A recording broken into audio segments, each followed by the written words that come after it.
Hello, everybody, and thank you all so much for tuning in. My name is Tala, and I'm a senior consultant here at Cosmic Centaurs. And today, I took over from Marilyn as the host of this episode of our third edition of the annual Cosmic Conference series.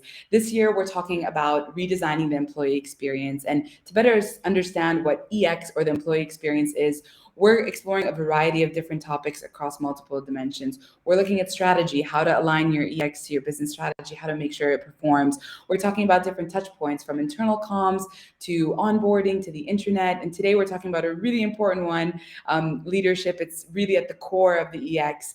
And later on, we'll talk about the importance of human connection within the employee experience. So from today, moving on until October 21st, myself or Marilyn will be joined by some thought leaders, academics, experts, managers to share their insights, experiences, and perspectives on designing the employee experience. So all the information about our sessions and guests are available on our website. You can check it out through the link in comments. And I would love to just ask before we begin for you to show this video a like, tag someone who you think might find value in our conversation today around strategy and re-strategizing for leadership. And of course, we encourage you to share your thoughts and comments in the box below. I'll be on the lookout, as well as some of the team members, for your questions, and we'd love to answer some of them. And I know Susan would love to as well. So without further ado, I know there's enough about me. I'd love to introduce our guest.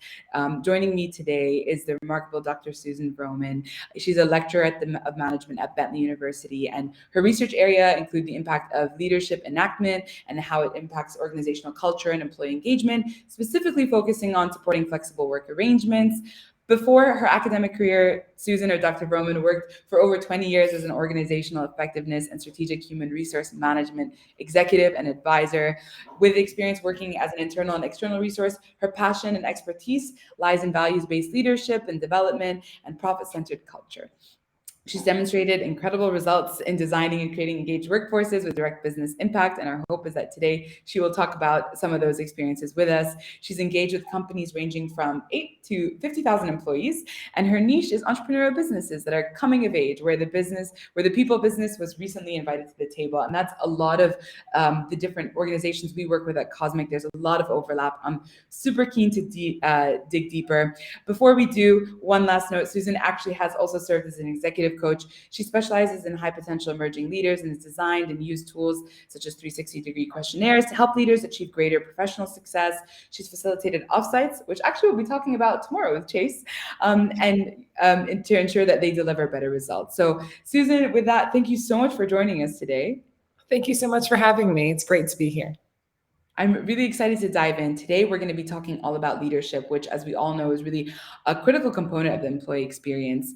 Good leaders know how to inspire and motivate their employees towards delivering on the organization's mission and purpose and espousing the values and providing them with the value that they create. To echo what many of our center stage speakers have said, and some of our other conference attendees, good leaders also hold the external stress, and they create space for their employees to do their best work. They take on all the stuff that gets in the way, the big decisions, so that you can come every day, day in and day out, and create value. And so we believe that a great employee experience is very much a result of great leadership. And we know that this can be a lot of pressure. So we're here today to talk to Susan to explore how you can re-strategize your leadership approach to improve your employee experience. We're going to hear from her first, and then we have a few questions about how leaders can communicate, how they can prioritize engagement and performance, and how they can create an employee experience that allows for iteration, experimentation, learning, and development, of course, because all of that attributes to the performance of the business. And actually, to quote Marilyn in our opening session of the Cosmic Conference, it's the role of leaders to measure the performance of an organization. And even more important to that is to measure, how the organization can allow their employees to perform. So without further ado, I'm really excited to hand it over to Susan. She'll be telling you a little bit about herself and taking us through the remarkable insights she's prepared. I'm going to go ahead and pull up her slides and move us here. And yeah, Susan, over to you. Thank you. You're very kind, and I'm thankful for the high praise, and I hope I can live up to some of that. But I did want to share with you just a little bit of background before we get started, before we talk about re-strategizing leadership. You mentioned, and it is true, I have a background in corporate, as we call it here in the States, corporate background, and then I brought it to academia. I know that when I used to work in the corporate segment, if I had some professor come from somewhere, I'd say, what do you know? Why do you speak to me about this theory? And that wouldn't ever hold up practically. But But what I think is important is to, again, know that I do come from over 20 years in the corporate experience. I worked in the big firms, now it was Anderson Consulting, but it's Accenture now, for example, and smaller firms. And now I have my own firm. And I've gone through, different schools at different times. I went through undergraduate when I was in my 20s. I went through graduate later. And then 20 years later, I went back and got my doctorate when I thought I'd like to go back into school full time. Awesome. And the reason I did this is because I had a shift. The first C is control. The second, third is compensation. And this may be something that resonates with your viewers and your clients as well. A lot of us need to leave school and have some sort of compensation. We have to pay our bills. We have to be able to feed ourselves. And, we'd like to have some money in the bank. Think about the Maslow classic hierarchy of needs. You need to satisfy that. And you want to find work that's meaningful. As I have gotten older, and that had to happen with the years passing, and I had children, I really wanted to have that third C more. I wanted control.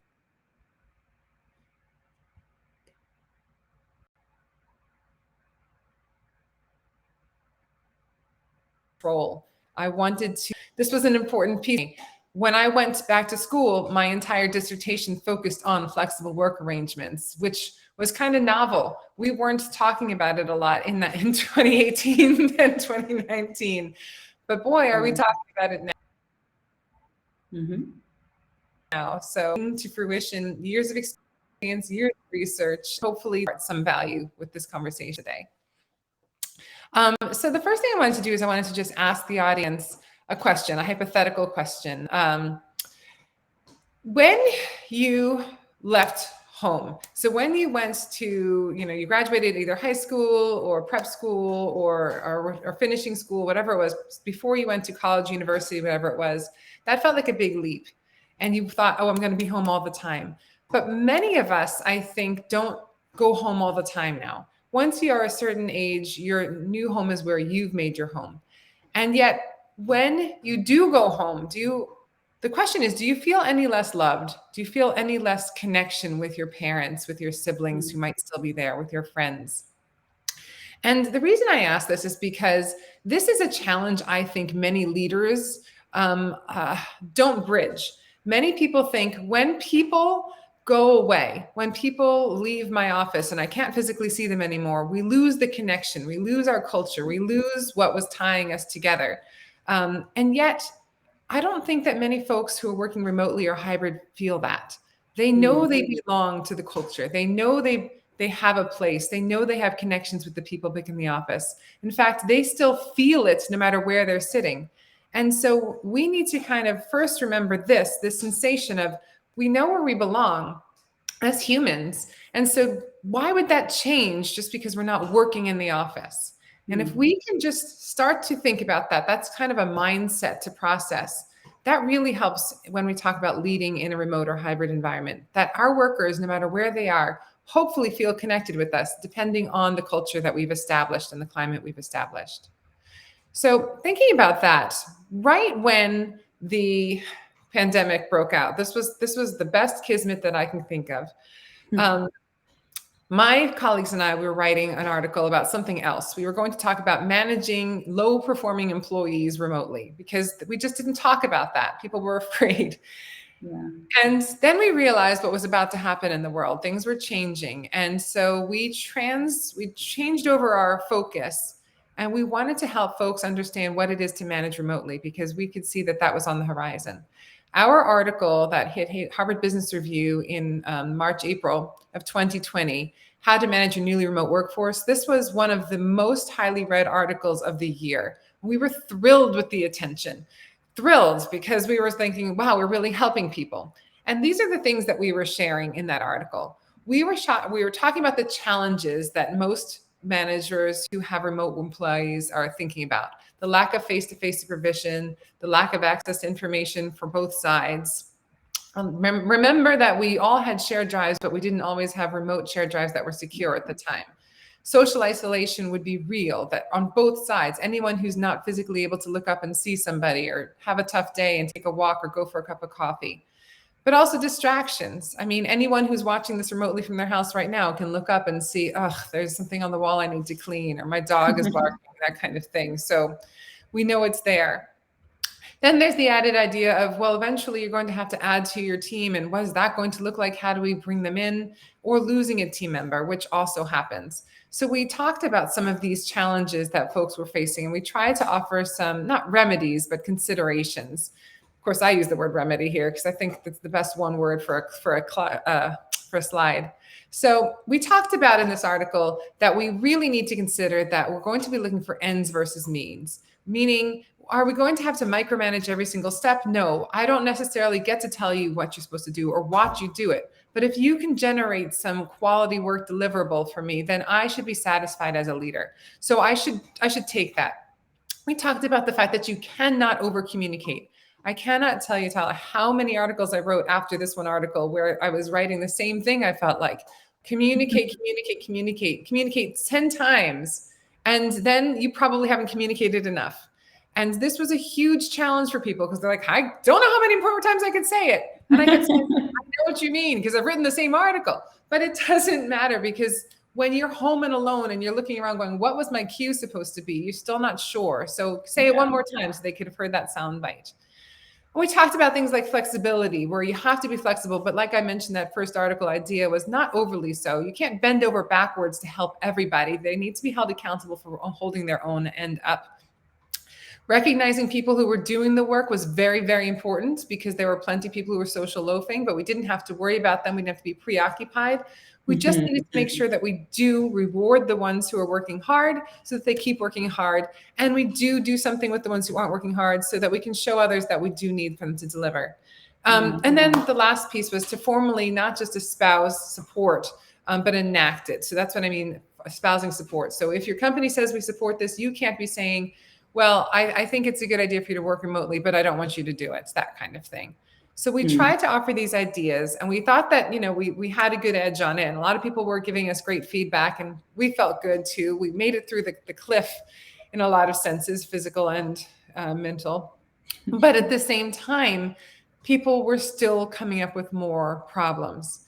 I was interviewed. I can't even tell you, like I would say, this is a problem. I was interviewed by the BBC for an article once, just in an article about micromanaging bosses, people who were giving lots of busy work because they wanted to make sure people looked busy. I said, oh gosh, this is the worst. I can't stand it. But then we started to think about, okay, so now what? Now what? And that was when this idea, like we're talking about today, really has come to fruition. Is one of the thing that I am a professor of is leadership. My entire discipline is leadership. So yes, I talk about leading in a flexible work environment, but I think we got away from leadership as an art. And that's what we wanted to try and help people remember, is that all that stuff where we were trying to say, how are you doing your work? That's managing. Leading is different. Leading really is when you're setting a vision and having people join you on that vision, or you're setting a path and you're helping people walk along that path, or coaching them to be enabled to do the work. That's leading. And so instead of all this tactile stuff of putting your fingers in all the dams to make sure, it's more of saying, I have a vision for when the dam is complete, we'll be able to proceed, me with you. And so that means we can lead on. And these are some of the things that I'd like to share here too, is a very, very important priority for leadership in this remote and hybrid new era is to foster a positive work environment. Now, I cannot tell you how important emotional intelligence is to me. If I was a prophet of anything, it would be of Daniel Goleman and all's work on emotional intelligence and resident leadership. I personally think that if we are in sync with the emotions of our followers, then we are able to take them anywhere. And if we're not, we can't take them anywhere. So creating a positive work environment is I think, the number one building block for anything we're going to talk about. I talk about sense making, which is, again, I gave you that whole thing where I actually have corporate backgrounds, but I am an academic now too. So a gentleman named Carl Weick in the 60s and 70s created this theory of sense making, basically saying that we are what we see, or we are what we think, or we are what we see others doing. So my earlier message about, the manager says, oh, of course you can work remotely, but if they're really never promoting anybody who's working remotely or not giving them any kind of upskilling opportunity because they resent the fact that they're taking advantage of that flexibility, then I won't ever want to work remotely because I'll make sense of that. So we really need to see that our managers truly embrace and are enacting that working remotely is as positive an experience and potential. And also that leaders have boundaries, because we are all realizing how fast people burned out working from home. If there was no end and beginning to a workday, and heaven help us if our jobs spanned multiple time zones. And again, like what your work is, my work is, I had students that were on 15 hours ahead and 7 hours behind. And I had to make sure that I was available for them. It was exhausting. And not to mention my clients. So what is it to set a boundary? And is that okay that you don't reply to my email or my text? That's got to be okay. What are the core hours that I expect you on? And also, what are the core hours that I expect you off? Then there's also a thing where I need for the leaders to really establish a sense of safety and trust, so that people feel like they can ask questions, that folks feel like I can make a mistake, and the ramifications aren't going to be punishment or shame, but rather, I am so glad that you took the time to ask that question. I really want you to make sure that you're clear. And if you know, and I'm going to give you a couple little projects to ramp up on your comfort zone before I authorize, before you're running off without having any kind of safety net. And also, this is just sort of thing where you can say, like, what do I need you to do? What do I want you to do? And make sure that you know the difference. It's huge for people to understand kind of the needs and wants in their world. So those are some of the pieces of the positive work environment. Another thing that I recommend highly, or we recommend, I should say, my writing partners and I, is the engagement factor. Even when we logged in today, we got to talk about our families and holidays that are coming up, and holidays that we've celebrated, and all of that thing. It conscientious interaction of just on that human level, it goes so far. It helps us feel like we're not alone, no matter where we're working. So if you're walking into a conference room at work and you can make small talk and you've got a few people on the wall who are remote, make sure you're asking them, hey, what are you up to today? How was your weekend? Or, oh, I see you got a new haircut, whatever it is, to show that you've been paying attention. So to make sure that it's compassionate for all, that we're here as humans for one another. Going back to that piece of the delegation of trust and empowerment, when you really want to delegate, I ask, and I just could not push this harder, really delegate. If you're going to say, now you do this, oh wait, though I would have done this better, or I think I should change this, that's not delegating at all. So again, ramp up that trust level, which helps you, if you're risk averse anyway, it helps you feel more comfortable, but give smaller projects and then graduate on up to something where I can say, I'm completely trusting you. You please take this. Tell me when you have any issues, I'll be there. But otherwise, you're on, and I'd love to see what you do. That's delegating tasks and authority is what that means. And then this last piece here on this slide is the positive deviance, the fostering positive deviance. If I delegate this to you and I say, run with it, and you have a new idea to break the mold or at least budget a little bit, I'd love to see what you can do. And that needs to be how I lead. Again, I won't be able to walk away from the dam unless my friends are still in it. I need for you to say, I have come up with a way, a shellac that will cover that dam, and we'll be able to walk away from it for the next 15 years. Okay, let's all move on. And that's what positive deviance is. It's a positive way of deviating from the norm. And if we empower our followers to do that, then we can only grow. That's what innovation is. Final thoughts are these. I really do encourage for leaders to look at their followers as their path to growth. So upskilling has been a huge, important piece in this pandemic past world, where we're saying, if I want for you to grow out of the role that you're in, the next role is probably mine. Well, I'd love for you to take my role, because a rising tide raises all boats, really. So think about that. What skills and opportunities or competencies can I give you exposure, experience, training, whatever it might be, to, so that we can all grow? That's not necessarily skills-based, but usually behavior-based. Encouraging friendships. We know that the psychological commitment of employees to workplaces is much higher when you feel like you have a sense of belonging. Anyone who's ever used, and I don't get paid for these endorsements, but Gallup has its And one of the questions on it is, I have a best friend at work. Well, I Yeah. know when I got engaged, I couldn't wait to tell people I was engaged. And when I was pregnant, I couldn't wait till 12 weeks was over so I could tell people I was pregnant. But I really loved my coworkers. And again, it's hard to be a remote worker and have friends, but Yeah. however we do that, or whenever you bring the group together, if you wanted to do like an all business meeting all day, okay, but could you have like a really fun lunch, or could you start the day with brunch, or could you end the day with dinner? It doesn't have to be alcoholic, but it's just something where you're saying, let's just be humans together so that we Yeah. can try to really create that conviviality. And the last thing that I cannot stress enough at this point is a leader has to lead sometimes and also has to leave sometimes.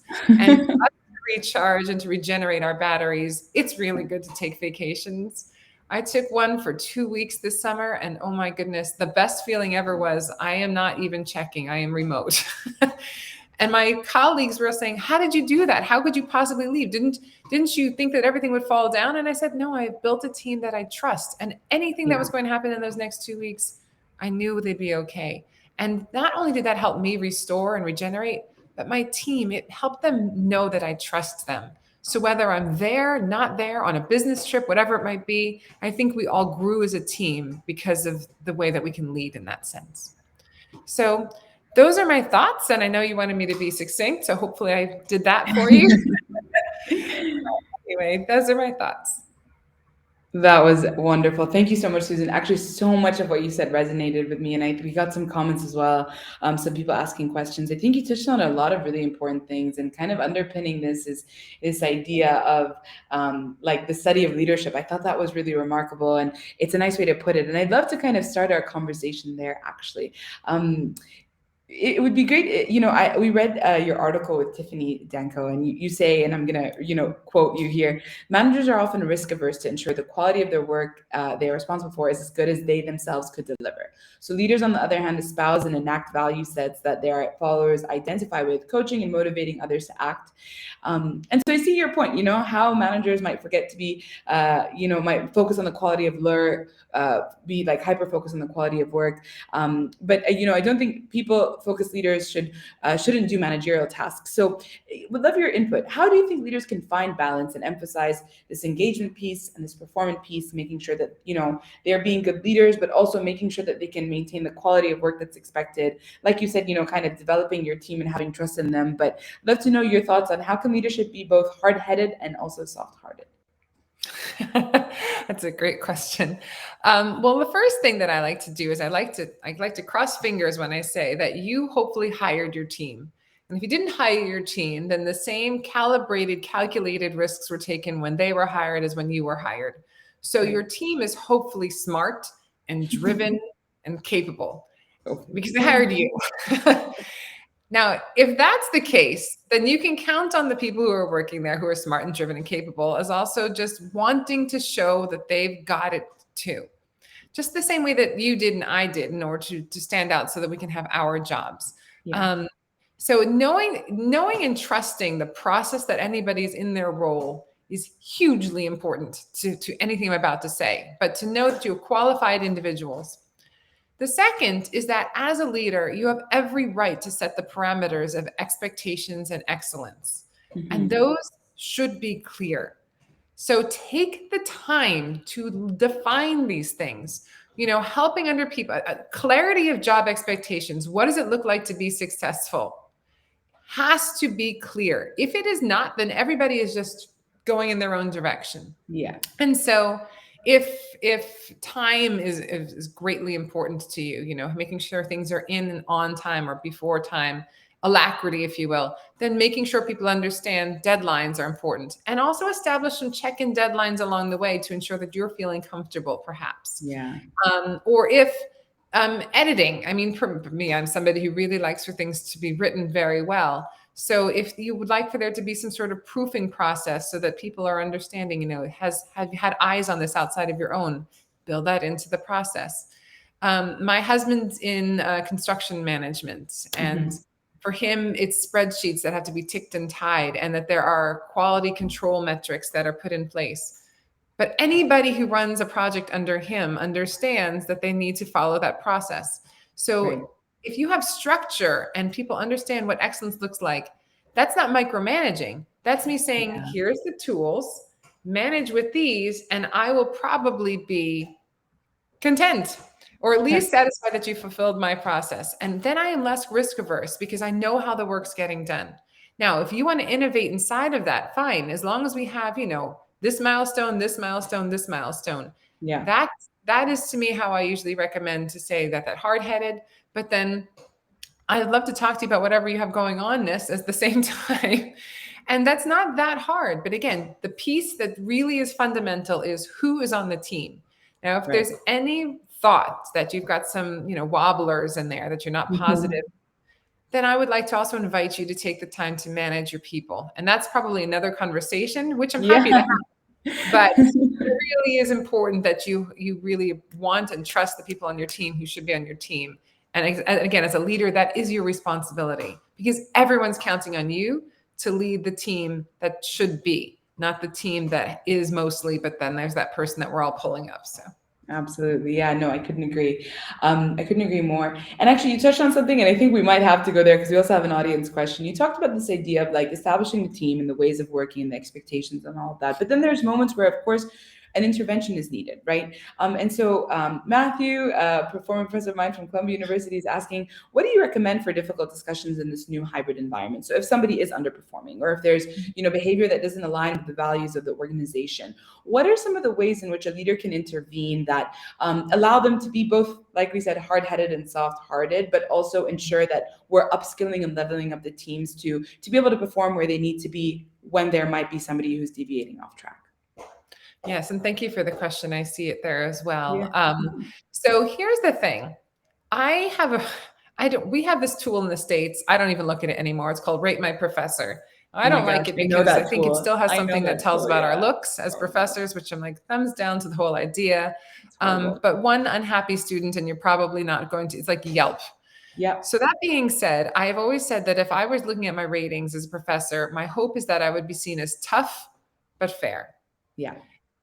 And I have to say that I would rather have a tough but fair boss than a pushover friendly boss.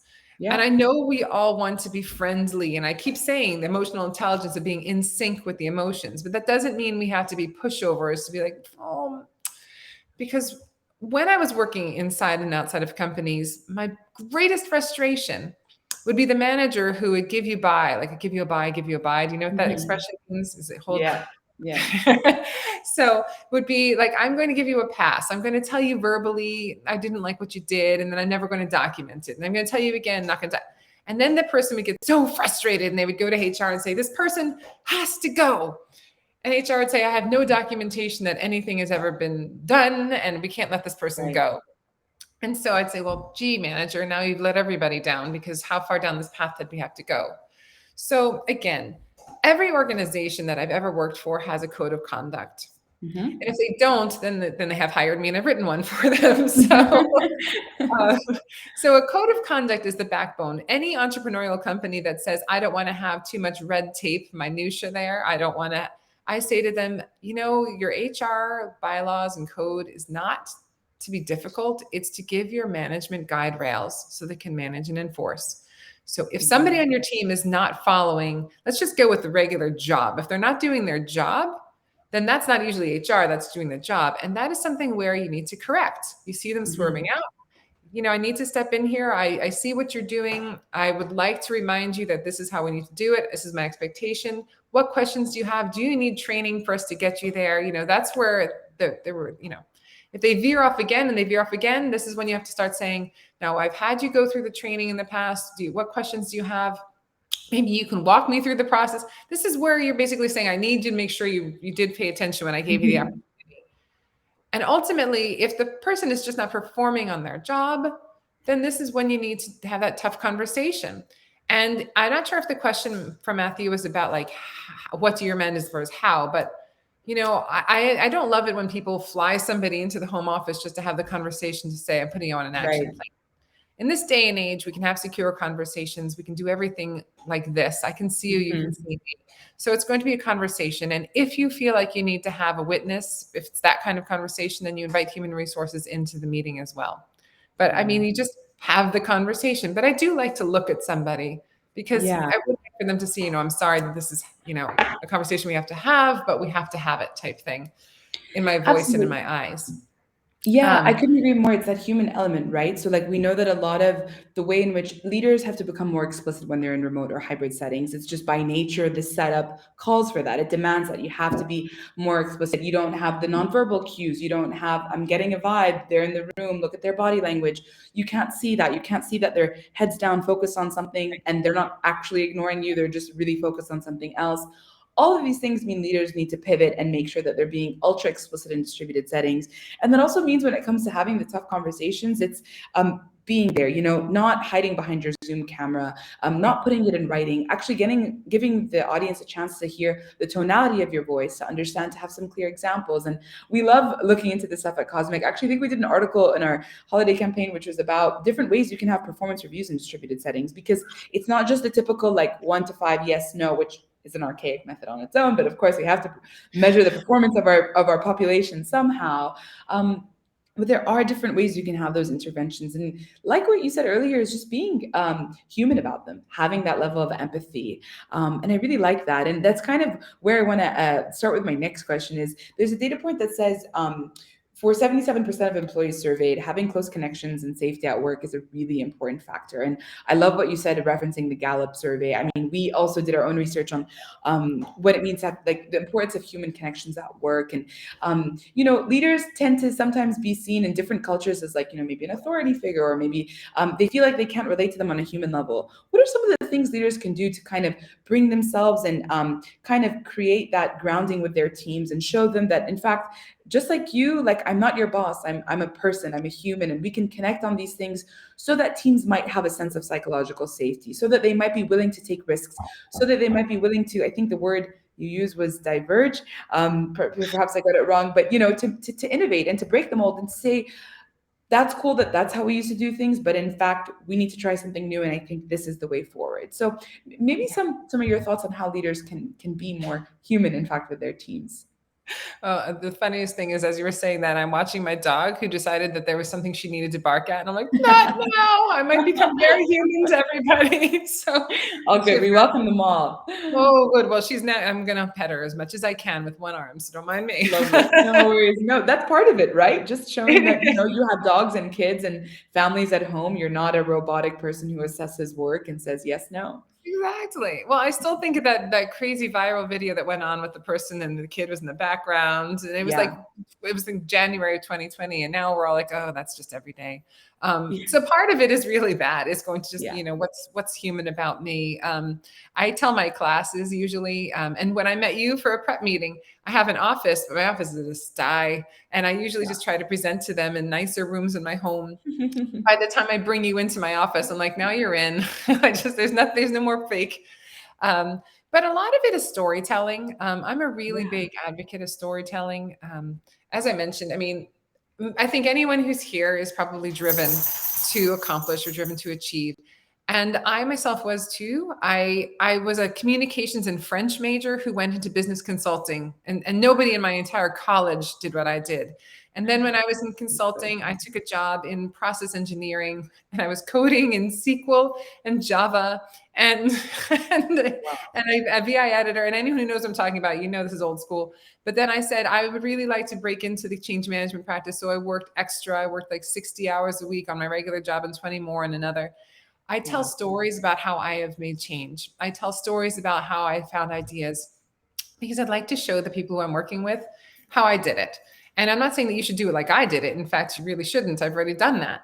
But there is a way to innovate and to bring ideas. And so I think that learning, like again, behavioral interviews, which I'm sure is it's phrase that you're familiar with, learning from somebody's Yeah. past predicts future Yeah. behavior.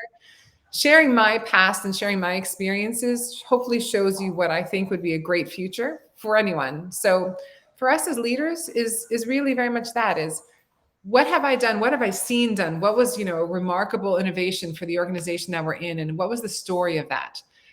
When I'm with companies, a lot of times I ask if the founder is still there, which a lot of times my clients, they are, Yeah. for this to have a fireside chat where the founder Mhm. tells the stories of, what was the idea for this company in the beginning, or what was the idea in doing this, and why do we name. I have one client that's about equestrian products, and all the rooms are named after places in this world that are for riders. And there's just whys that people didn't necessarily know when the company got to a certain size. And so that storytelling, I think, is that bridge in my mind. Yeah. Thank you so much for that. I couldn't agree more. And actually, obviously with this conference, we're talking about redesigning the employee experience, and it's these aspects of culture, these artifacts, as we call them, these stories, is what's really shaping the culture lens. And that's one touch point, of course. But when you're entering the company and you're onboarding, are you learning the whys? Do you know the purpose? Are you being aware of that?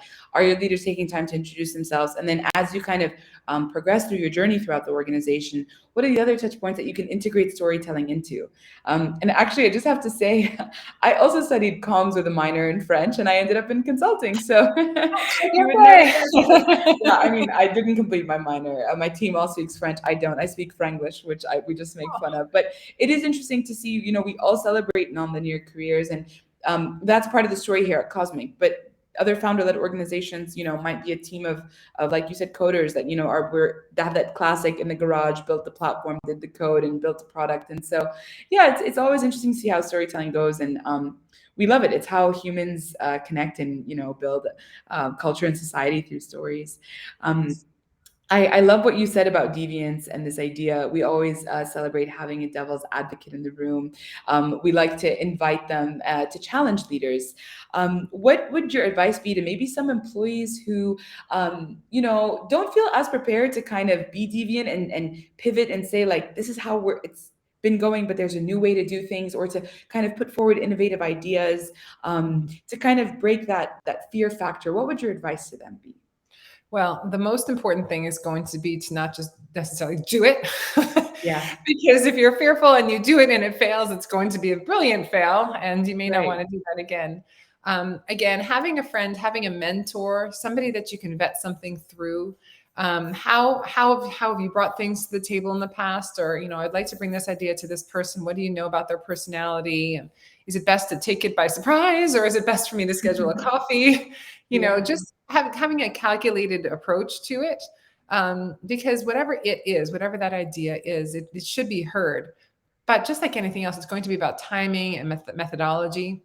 So I would say do your recon to figure out the best way to bring this to the right people's attention, and use that. There's no reason that you have to reinvent the wheel. Now, of course, if you have a remarkable relationship with somebody that you could just jump on those lines, then that's you, and that would be rare and wonderful. Oh goodness! Now here comes I see where the dog is barking. So get ready, everybody. All good. No, like I we're see rocking what's the coming. background. It's all No, good. but that would be my thing, is really Yeah. just test it out, see what you can find. And that's why those friendships are so important. And this may I put out there as well. I mentioned the upskilling thing earlier, and Yeah. I know we were going to talk about it, but one of the greatest parts about upskilling is usually when you get to go through a class, like Mhm. having difficult conversations, or Mhm. whatever the topic may be, managing your time. It's going to be who else is in that room. It's Yeah. almost like a start group, or it's just, or a cadre that goes through, or a cohort that goes through. The people in that classroom have been chosen to be going through upskilling, and they're Yeah. usually people who are on the frontiers as well. And I mean this, one of my very best friends is a guy that I met when I was 22 years old, and we were in a now this is what date really timestamp me, but it was a Franklin Covey time management class. And I just stayed with him and his wife in New York City while I was speaking at a conference there a couple of weeks ago. I mean, we laugh at the thing that we met in this class, but Yeah. we have been friends for over 20 years, which neither of us can believe. And we have done business together. We have referred business to each other. We are, it's been an amazing thing. And when when I'm frustrated with something, I still call him. He hasn't worked where I work in 20 years, but I Yeah. trust him. And so that cohort feeling of, that friendship, that works for so many different levels, including this Yeah. methodical approach.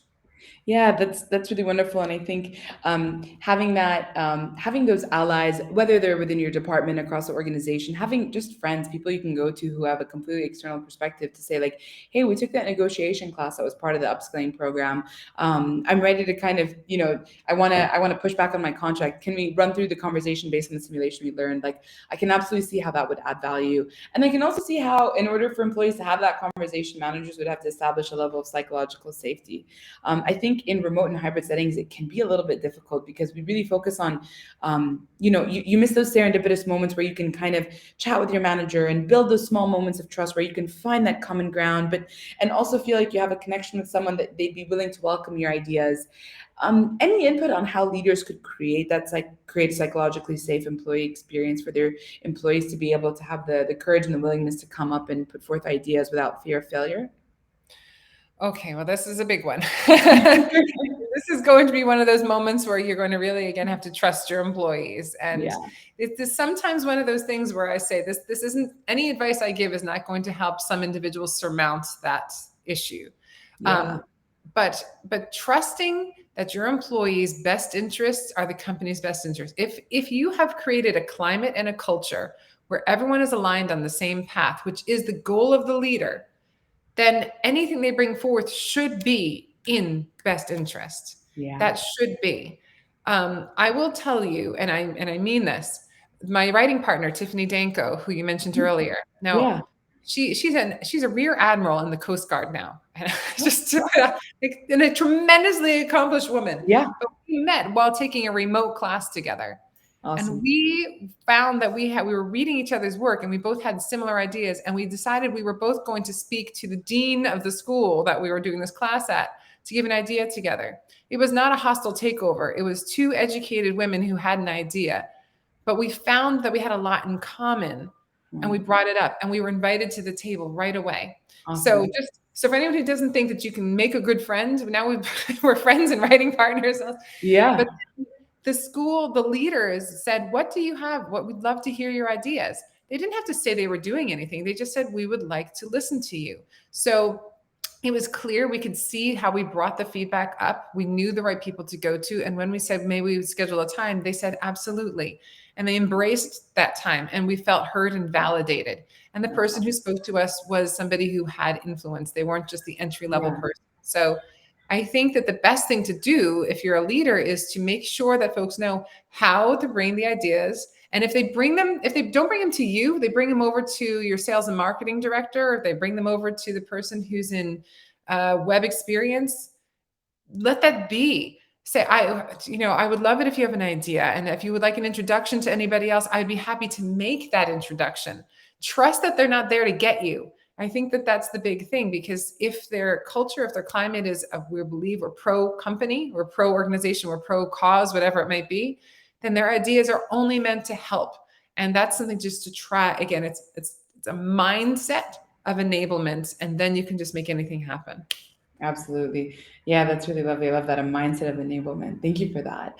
I want to ask you, unfortunately, we could talk about all of this for hours, but we have one question that I want to really get to, which is about that upskilling piece that you mentioned. And, we're seeing all in the news that, the global talent shortage, there's different skills gaps that, we need to kind of fill. And, there's a real opportunity for leaders to invest in L&D and upskilling and also just reskilling some of their talent. There's a beautiful example of how a team here didn't necessarily reskill their teams, but I'd love to, recall on it. It's how they repurposed some of their employees during the pandemic, and by default, they reskilled them.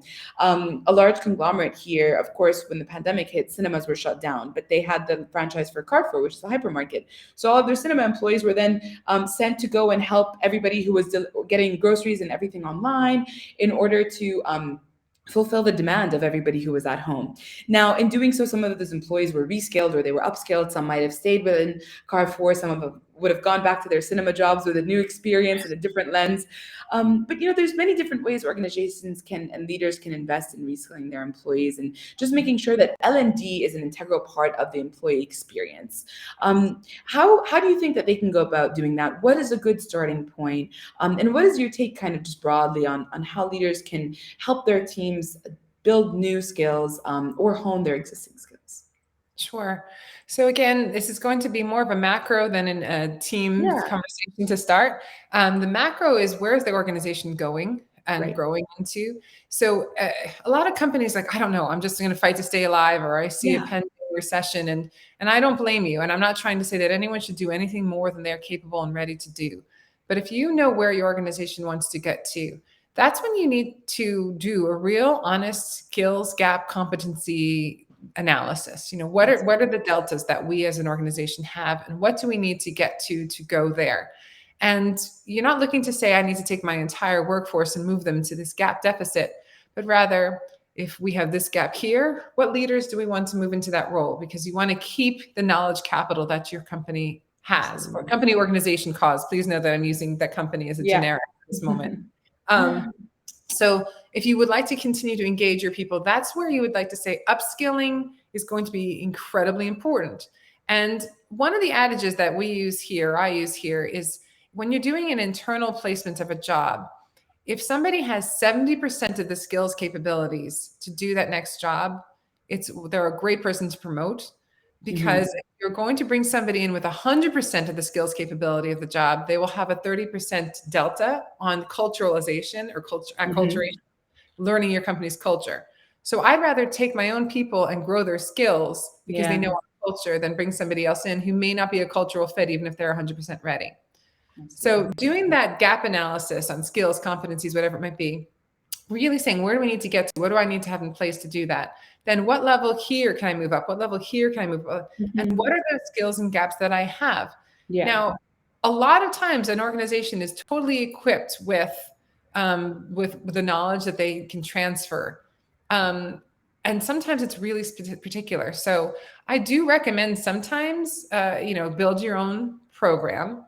And if you need help, have a consultant do some work like that with you, where the consultant can distill what needs to be taught out of your own people. You don't need to buy anything off the shelf. That's probably not going to work, but out of your own people, create a program with, and usually these are smaller consulting firms, to be honest with you, because Yeah. like you, like me, we do this kind of work a lot. We So we do. can create this, and then we can create you your own customized upskilling program that will be a really wonderful experience.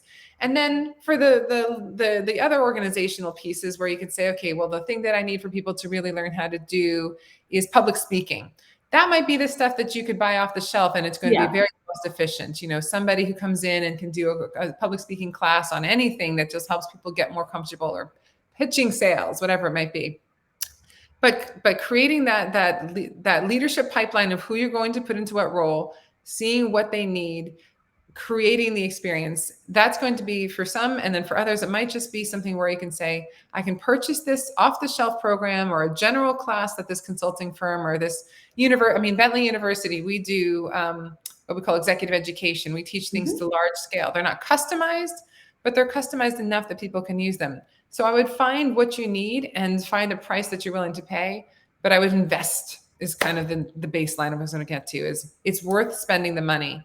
Because what is the average cost of turnover? Six months, 8 months, or 3 years of pay at this point, just to get somebody in and really running. What's the investment in creating an L&D program? It's worth it. Yeah, absolutely. And I think also that investment is ever more critical when you look at us in distributed settings, because a lot of times when you're sitting, in the same room with maybe your team and you're a leader, they're picking up on some of the different habits, the different ways of working. There's a lot of implicit knowledge that's being transferred, that tacit knowledge. And so it's also something we refer to in terms of like an apprenticeship, like in different settings, you have a sous chef that's constantly following the regular chef, and in remote settings, you lose a little bit of that. And so like you're saying, making that investment, whether it's off the shelf or whether you're spending more time and kind of reinvesting it internally, building that in-house L&D capability, so important, no matter what your work model looks like. So yeah, I couldn't agree more. I want to thank you, and kind of as time allows, we have our closing rapid fire questions before we wrap up today's discussion. Susan, I can't tell you how much I've enjoyed it. We could actually be here for quite a few more hours, but I'm sure you have places to go to and things to do. And so I'd like to start you off with our first rapid fire question, which is to complete the sentence. Great EX or employee experience is? Feeling connected. Absolutely. Yeah, so Feeling important. connected. And what is the book every leader should read today? Okay, this is a little older book, but it's a professor of mine from Harvard. Her name is Iris Bonnet, and it's Yeah. Bohnet. What works? It's really about gender equality by design, but I think it's not just about gender. It's about designing an equitable work experience that all of us should be mindful of in this day and age. Lovely. We'll have to read that. Awesome. And so the ideal workplace is. The ideal workplace is one where you feel comfortable being yourself and able to grow. I love that. Your whole self.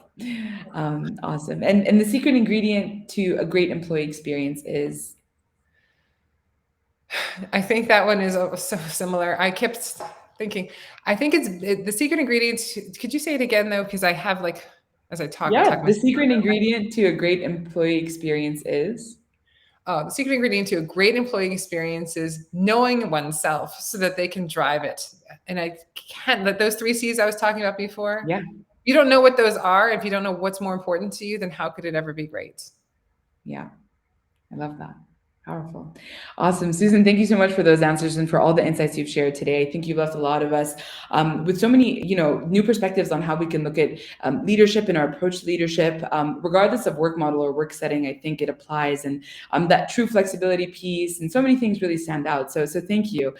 Before we leave everybody today, I just want to thank our attendees and everybody who tuned in. We do have a few questions in the comments box. Maybe you want to go back afterwards, Susan, and just kind of leave a few thoughts and responses to them. That would be awesome. We're grateful to everybody who tuned in and made for an engaging session. And this video will be reposted on our social pages, on our YouTube, on our website, so it lives on. You can always refer back to the insights in Susan's presentation as it was shared within the format. And our next session is actually happening tomorrow. It's going to be at noon Dubai time. We're going to have Chase Warrington, who actually spoke to us on Center Stage. He's coming back and he's going to talk to us about organizing offsites and how to reconnect with your distributed teams. He's head of remote at Doist and posts a lot about these experiences. So we can't wait to see that. We have another session later in the day, which I'll be running. We're going to have Jenny Dunsford from Crayon and also Adam Booth from Omnia. We're going to be talking about the intranet and how a tool like the intranet can really help to bring that human connection back to the workplace in a distributed setting, the functionality of it, how it drives performance and all of that. We have a ton of other content. Our team's always posting articles on the conference and across our social pages. You can follow us to learn more about it or visit cosmiccentersconference.com for all of our insights. And please subscribe to our newsletter to keep up with our news. The Centaurs who work in the background are really passionate about all the work that they put into it. We love to share what we learn with the world, and we want to welcome you to learn alongside us. So with that, I just want to thank everybody once again. Thank you, Susan. And we look forward to seeing you tomorrow. And see you guys at the rest of the conference.